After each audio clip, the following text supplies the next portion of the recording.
இயேசுவின் நாமத்தில் உங்களுக்கு என் வாழ்த்துக்கள். சந்தோஷமா, சுகமா, மகிழ்ச்சியா இருக்கிறீங்களா?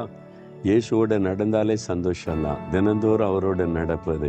இன்னைக்கு கூட இயேசு உங்களோடு கூட இருக்கிறார். பாருங்க, நான் ஜெபமலையிலிருந்து உங்களோடு பேசுறேன். அழகா இருக்குதா? ஜெபமலை இது ஆண்டவர் தெரிந்து கொண்ட இடம். நீங்க தினந்தோறும் ஜனங்க திரளாய் வந்து ஜெபிக்கிறாங்க. குத்தாலத்துக்கு பக்கத்துல தான் இருக்குது. நீங்க இந்த பக்கம் வரும்போது கட்டாயம் இங்க வந்து ஜெபம் பண்ணிட்டு போகணும். இன்றைக்கு ஆண்டவர் ஒரு வார்த்தை உங்களுக்கு சொல்றார்.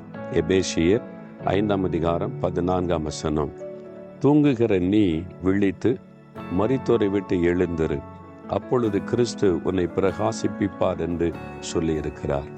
கிறிஸ்து உங்களை பிரகாசிக்க பண்ணணும். அதான் அவருடைய விருப்பம். நீங்க படிக்கிற இடத்துல, வேலை செய்யற இடத்துல, வசிக்கிற இடத்துல, பிஸ்னஸ் செய்யற இடத்துல நீங்க பிரகாசிக்கணும். இயேசுக்காக பிரகாசிக்கணும். நீங்கள் பூமி உலகத்துக்கு வெளிச்சமா இருக்கிறீங்கன்னு சொல்லியிருக்கிறார்ல. சூரியன் வந்து அந்த வெளிச்சத்தை பார்த்து எவ்வளவு சந்தோஷம் இல்லை? அப்போ நாம் இந்த பாவம் இருள் நிறைந்த இந்த உலகத்துல நம்மளை தான் கர்த்தர் வெளிச்சமா வச்சிருக்கிறார். நீங்க வெளிச்சமா இயேசுக்காக பிரகாசிக்கணும். அதுக்கு என்ன பண்ணணுமா? 2 காரியம் சொல்றாரு. விழித்திரு, 2வது எழுந்திரு. விழித்திருந்து ஜெபிங்கன்னு சொல்றார். அதிகாலையில் எழும்பி ஜெபிக்கணும். ஜெபிச்சிங்களா? காலையிலே எழும்பி ஆண்டவரிடத்துல நம் தேசத்துக்காக, மக்களுக்காக, இருளில் இருக்கிற மக்கள் வெளிச்சத்தை காண ஜெபம் பண்ணுங்க.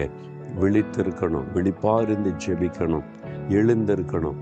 பாவத்தில் இருக்கக்கூடாது. செத்து போனவங்க தான், மரித்து போனவங்க எழும்ப முடியாது, அடக்கத்தான் பண்ண முடியும்.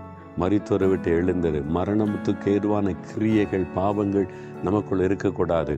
அதை விட்டு எழும்புன்னு ஆண்டவர் சொல்லுகிறார். எழுந்திருங்க, விழித்திருங்க, பிரகாசமா இருங்க. கர்த்தர் உங்க மூலமா அநேகருக்கு வெளிச்சத்தை காண்பிக்க போகிறார்.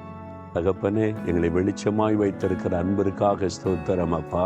நாங்கள் இருக்கிற இடத்துல எங்களை சுற்றியில் இருக்கிற மக்களுக்கு வெளிச்சமாய் இருக்க எங்களுக்கு உதவி செய்யும்.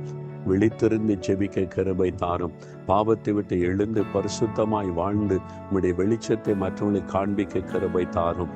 இயேசுவின் நாமத்தில் ஜெபிக்கிறோம் பிதாவே. ஆமென், ஆமென்.